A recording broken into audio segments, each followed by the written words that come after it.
Manusia lebih pintar daripada Tuhan. Padahal hanyalah makhluk yang hina, yang tercipta dari yang hina. Lalu mengaku sombong, melampaui Allah Subhanahu wa Ta'ala. Ya Allah, ya Tuhan kami, berikanlah, turunkanlah pahlawan kedamaian di muka bumi-Mu. Bumi yang Engkau rencanakan untuk menjadi surga malah dibalik menjadi neraka oleh manusia-manusia durhaka, ya Allah. Hukum yang diturunkannya tidak diterima oleh akal goblok ciptaan-Mu, ya Allah. Begitu yang Ku maksud. Firman-Mu dibuang jauh-jauh, hasil pikiran manusia yang dipakai. Aku takut dengan bencana yang akan Engkau kirimkan kapan waktu. Aku tak tahu itu dalam rahasia-Mu, tetapi hamba-Mu selalu mengundang bencana itu. Assalamualaikum warahmatullahi wabarakatuh. Waalaikumsalam warahmatullahi wabarakatuh. Ya, jadi fatwa yang saya kembali pertegaskan di sini tentang konsep surga neraka. Kalau menurut fatwa kan saat sekarang ini kita hidup di dunia ini sudah itu sebenarnya surga dan neraka itu. Ya. Nah, di sisi lain ada satu ayat Al-Quran yang mengatakan, yang bunyinya kurang lebih seperti begini. Bismillahirrahmanirrahim. Innallazina kafaru min ahlil kitabi wal musyrikina finnari jahannam khalidina fiha. Nah, jadi artinya kurang lebih para ahli kitab, ya kan, itu masuk neraka dan mereka kekal di dalamnya, kurang lebih begitu. Jadi fatwa bagaimana mau memahami ini sebenarnya? Mohon diperjelas. Kalau hanya mereka itu masuk neraka, kita tidak, itu tidak adil. Tapi kalau semua kita masuk surga dan masuk ke neraka, itu nikmat dalam kehidupan dunia, dan itulah keadilan. Betapa tidak adilnya separuh manusia masuk surga, separuh masuk neraka. Itu tidak adil. Tapi kalau semua kita merasakan surga dan neraka, itulah keadilan. Ya, terima kasih fatwa. Akan fatwa kata-kata dulu untuk surga neraka. Oh, kalau surga neraka itu menurut aku jelas nikmat dalam kehidupan dunia, bukan benci, bukan marah Tuhan. Hanya karena kekanak-kanakan kita ketika kita mendengar kata-kata sadis dalam Al-Quran, kita menganggap bahwa itu sadis betul. Hanya karena kekanak-kanakan kita, ya kita menerima dengan kekanak-kanakan. Tapi kalau kita sudah dewasa, tidak akan mungkin lagi kita seperti kanak-kanak. Siap. Di situ dia bersembunyi, di situ dia nyata. Wal zahir wal batin. Tuhan dia luar, itu. Dia di dalam. Dia luar, dia di dalam. Di luar dalam dia. Di luar dan di dalam yang dimaksud itu apa? Yang di dalam, yang berbicara di dalam itu. Itu dia. Yang di luar dia juga. Iya, karena itu ciptaan. Berarti dia bersembunyi pada yang nyata. Bersembunyi pada yang nyata. Iya. Berarti jasad dan ruh itu begitu maksudnya. Sedangkan roh itu dikembalikan oleh gaib lagi. Jadi gaib di atas gaib. Itulah dia. Iya. Oke. Kalau diagungkan berarti yang mengagungkan lebih agung daripada yang diagungkan. Kalau diagungkan, yang mengagungkan lebih agung daripada yang diagungkan. Dia agung sendiri, bukan karena diagungkan baru agung. Berarti karena Dia agung sendiri, bukan nanti diagungkan baru agung. Sampai dia layak dikatakan Tuhan. Iya. Berarti tidak perlu diagungkan ya. Dia sendiri lewat najis ini. Lewat makhluk. Iya. Ya. Karena tidak ada yang bisa mengagungkan dia selain dia sendiri mengagungkan dia, tapi lewat bangkai yang belum membusuk. Ya. Kalau saya bilang hakikatnya sebenarnya dia sendiri yang mengagungkan. Betul. Ya. Begitu ya. Iya. Atau tidak betul begitu? Cari lagi yang lain kalau tidak betul. Oh, asli ini ya? Asli bukan palsu. Iya, siap. Oke. Oke, Pak Tua. Seperti yang Komiu sampaikan bahwa cobaan terbesar bagi manusia adalah dunia. Betul. Nah, pertanyaan saya, bagaimana cara untuk melepaskan diri dari dunia ini? Sebenarnya kita belum bisa melepaskan diri dari dunia ini karena kita masih tinggal di dalam dunia. Masih butuh makan, butuh minum, butuh pakaian, tapi jangan berlebih-lebihan ya. Kulu washrabu min rizqillahi wala ta'saw fil ardi mufsidin. Makanlah, minumlah ya, tapi jangan berlebih-lebihan. Untuk melepaskan dunia ini hanya satu ya. Ingatlah selalu kepada Tuhan, jangan yang lain diingat ya. Apabila kita lupa, dalamkanlah rasa penyesalan bahwa kita telah lalai dalam tugas kita. Mohon kepada yang maha mengingat, berilah ingat kepada hambamu yang lemah ini. Kuatkanlah ingatan hamba ini kepadamu semata-mata ya Allah. Oke, thank you. Masih banyak yang bertanya-tanya, siapa sebenarnya Pak Tua ini yang sebenarnya? Jadi aku mau bicara ya? Iya, dijawab. Siapa? Orangnya miskin. Namaku Bukhari. Iya. Tamat dari sekolah SD. Melanjutkan sekolah agama Al Khairat. Tapi tidak tamat. Jadi jelasnya aku orang SD. Perjalanan hidupku hanya mengembara di dalam hutan-hutan. Yang menguatkan aku menyendiri tiada lain adalah yang menciptakan aku dan menciptakan kita semua. Itulah yang selalu memberikan keberanian kepadaku di hutan-hutan. Tak takut dengan apapun. Termasuk dengan neraka tidak takut? Neraka nikmat dalam kehidupan.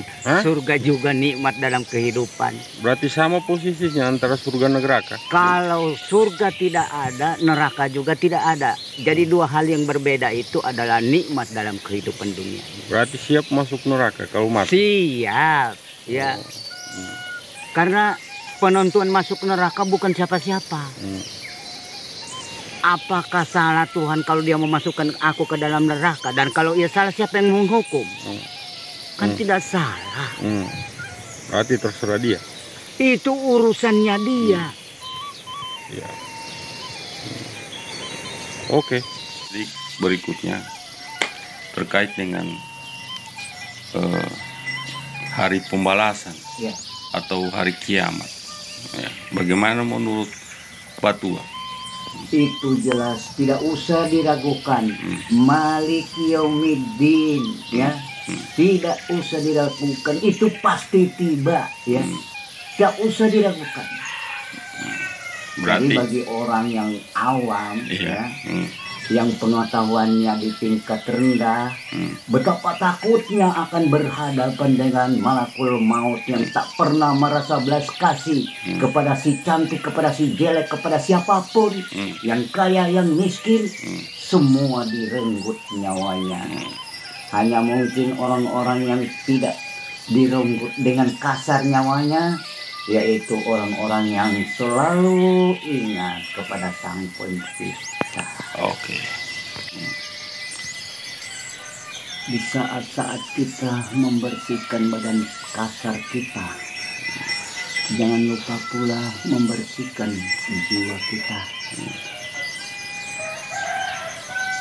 Sabun badan kasar kita adalah sabun biasa, tapi sabun yang dipergunakan untuk mencuci jiwa bukanlah sabun biasa. Sabun ciptaan langsung dari Allah Subhanahu wa Ta'ala, yaitu istighfar. Ya, jangan lupa istighfarlah setiap waktu, karena diri kita ini masih berlumur dosa. Ya, ingat, jangan pernah merasa suci. Itulah tugasmu yang engkau harus tunaikan. Insya Allah, rumah yang kotor, yang dikotori olehnya bukan siapa-siapa yang mengotori rumahnya, ia juga. Dan membersihkan rumahnya, ia juga. Jadi segala perkara dari dia, akhir segala perkara ia. Amin. Amin. Sebelum makhluk ada, masih semata-mata Tuhan sendiri. Dia bertanya, kalau ada yang menjadikan aku, mohon ya, aku dinamai. Ternyata tidak ada yang menamai dia. Berarti aku akan jadikan diriku di dalam diriku, lalu aku sendiri yang menamai diriku. Apabila ada yang menamai aku, berarti masih ada yang lebih dahulu dari adanya daripada aku. Sedangkan tidak ada lagi, berarti akulah yang terdahulu, yang tak punya permulaan adanya. Iya. La ilaha illallah, itulah kata-kata Tuhan yang awal dia ucapkan, tetapi belum ada bunyi. Nah, Konsep kebahagiaan yang di dunia ini menurut Patua itu seperti apa? konsep semu. Semu. Kami katakan semu. Iya, gimana itu? Tidak ada yang abadi. Silih berganti suka dan duka, dan itulah nikmat kehidupan dunia. Sekilas, suka duka silih berganti, sebagaimana bergantinya malam dan siang suka duka. Jadi kalau mau cari bahagia yang sejati, aku setuju dengan seorang pujangga Arab berkata, mencari bahagia yang sejati bukan di dunia, ia berada di balik sana. Jadi kehidupan dunia hanyalah sebuah mainan. Iya. Ya, sampai kau katakan ulang-ulang sudah, ini sandiwara. Siapa yang bersandiwara? Ya pencipta alam lah. Oke. Assalamualaikum warahmatullahi wabarakatuh. Ya. Assalamualaikum warahmatullahi wabarakatuh. Alhamdulillah wa syukurillah wa la haula wa la quwata illa billah. Puji syukur senantiasa kita panjatkan kehadirat Allah Subhanahu wa taala. Semoga Allah Subhanahu wa taala senantiasa memberkahi dalam setiap langkah dan tingkah laku kita dalam kehidupan ini. Baik, pada kesempatan awal pertama kali ini saya ingin berbincang-bincang singkat dengan Pak Jenggot tentang biografi, tentang identitas, histori, sejarah beliau, ya, sehingga sampai dengan titik pencapaian pemahaman tentang konsep ketauhidan di titik ini. Baik, Tabe Patua bisa barangkali sedikit diceritakan kepada para pendengar, pemirsa kita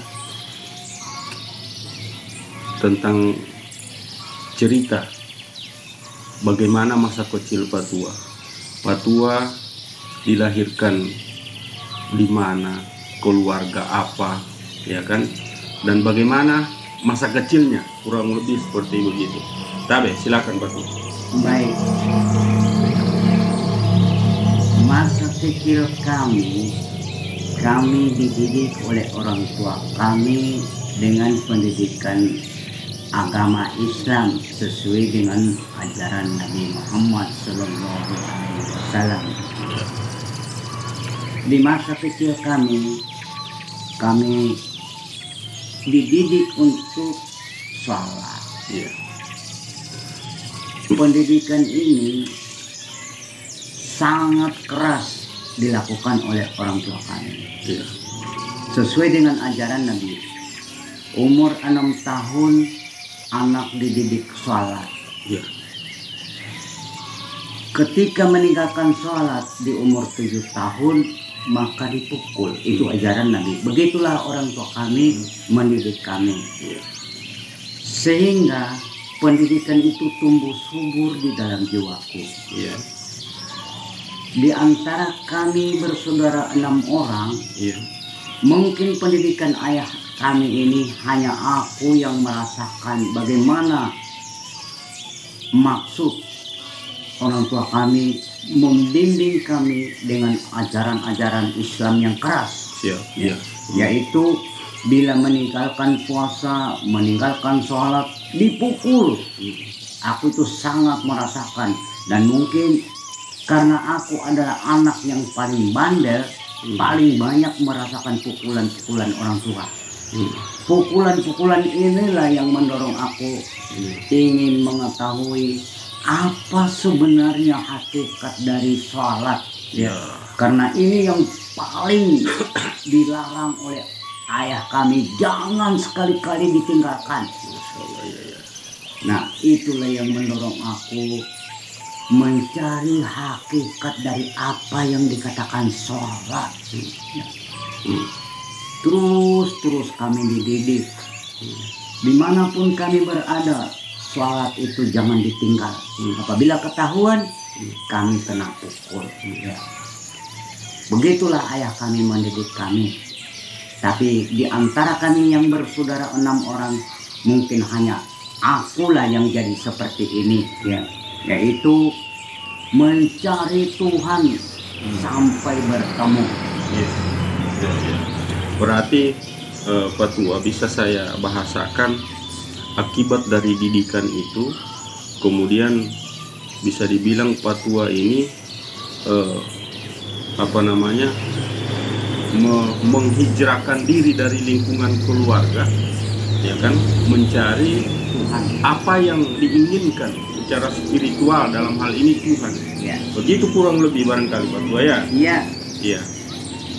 Lalu ketika tamat dari SD, karena SD ini masih pendidikan orang tua dan guru SD.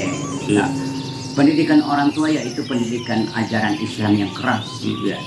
Lalu karena ajaran Islam yang keras ini, aku pun merasa tertarik ingin masuk sekolah lanjutan Al-Khairat. Jadi aku sekolah di Al-Khairat. Di Al-Khairat itu aku selalu bertanya kepada guru. Kalau masalah pelajaran tidak terlalu. Tapi yang kupertanyakan tentang Tuhan. Tapi sering aku kena marah karena apa yang kutanyakan itu menurut guru-guruku di Al-Khairat belum pantas kutanyakan. Salah satu bentuk pertanyaan itu apa, Pak Tua? Barangkali bisa disampaikan. Di mana itu Tuhan? Oh, siap. Aku mau bermuka-muka dengannya. Itu belum pantas kamu tanyakan, karena itu belum pantas untuk anak-anak. Jadi dengan siapa yang baru pantas? Itu jangan dulu. Ditolak lagi dengan halus, jangan dulu. Aku sangat kecewa dengan jawaban-jawaban guruku. Karena kekecewaan inilah sehingga aku meninggalkan bangku sekolah, belajar di luar sekolah. Terutama yang kukaji, yang kupelajari, baca Al-Quran dan terjemahannya, yaitu Al-Quran Indonesia. Dari sini aku mendapatkan modal kecil untuk memahami bahasa tauhid, bahasa tentang memahami bagaimana keesaan Allah itu. Namun sudah banyak rumus-rumus, tapi aku belum memahami, seperti Qul huwallahu ahad, Allahu samad, lam yalid wa lam yulad wa lam yakul lahu kufuwan ahad. Tahulah aku baca, tapi pemahamannya qul huwallahu ahad, Allahu samad, lam yalid wa lam yulad wa lam yakul lahu kufuwan ahad belum. Iya. Ya. Karena belumnya itu aku ingin tahu ya, bahwa Allah itu Esa. Katakanlah Tuhan Allah itu Esa. Qul huwallahu ahad, Allahu samad, lam yalid wa lam yulad. Ya. Allah itu tidak beribu, tidak berbapa, dan tidak diperanakan. Oke. Nah, sudah percayalah bahwa Allah itu tunggal. Tapi aku tak puas dengan bahasa-bahasa ini. Ya. Aku ingin tahu di mana adanya. Wah, ketika ditanya sama guru-guru pun hanya marah. Belum bisa. Kecewa dan kecewa.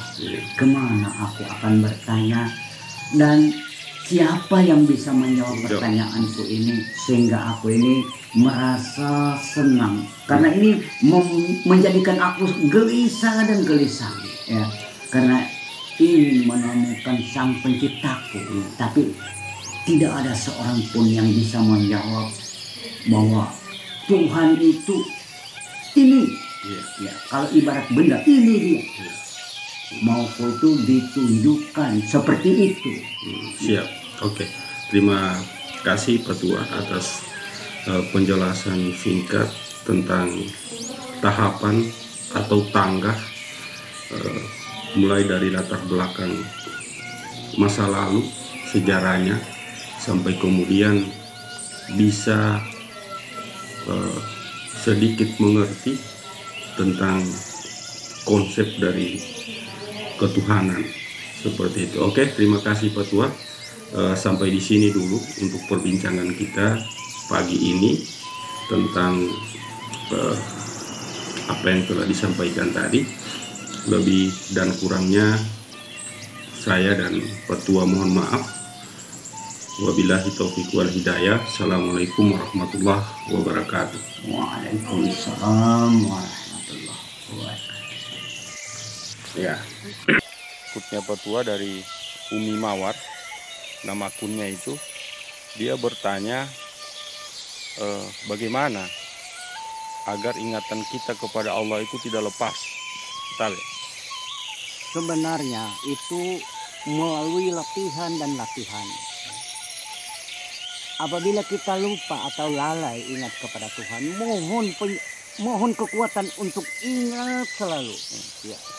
Yang namanya kita sebagai manusia biasa, ya, tidur pasti terjadi pada diri kita.